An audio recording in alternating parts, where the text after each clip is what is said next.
Can you hear it? Yeah. Okay. Computer tutorials, a cuppa and a bit of a laugh. It's not good.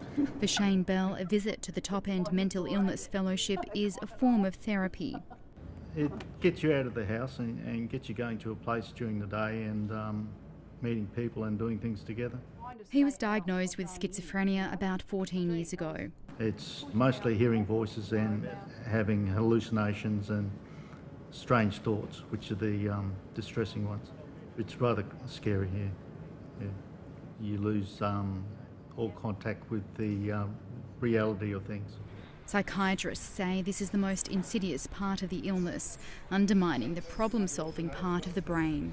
The brain helps us understand the universe. It's one of the most remarkable organs in the human body, and it's a very complex organ, which is why schizophrenia has a range of ways of manifesting itself. Medication means Shane no longer hears those voices, but a job is still beyond his reach. How does that feel? You just put up with it and try harder. And he's one of the lucky ones. What do you think it would be like if you were living in a remote part of Australia? No, I wouldn't do it. Schizophrenia rates in remote Aboriginal communities are 3 times higher than non-Indigenous people. Low levels of education, exposure to trauma during childhood, volatile substance abuse, increasing risk factors for psychosis.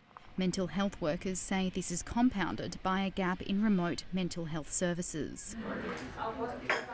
David Meldrum just launched these workshops, teaching people with schizophrenia and their carers how to lobby politicians to invest more in mental health community services.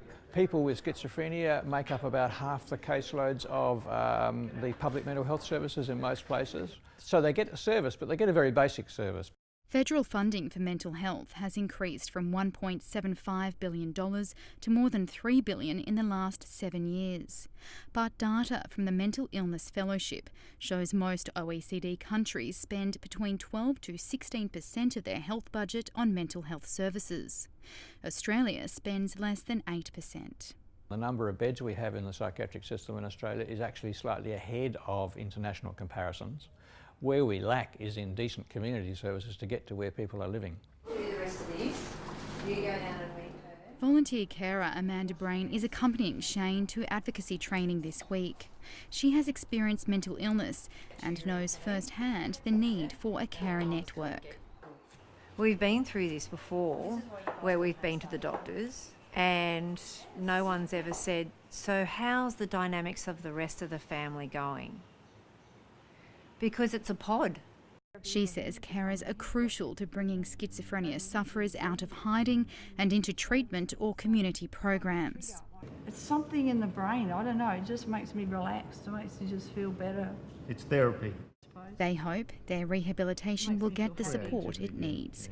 Catherine Gregory, ABC News.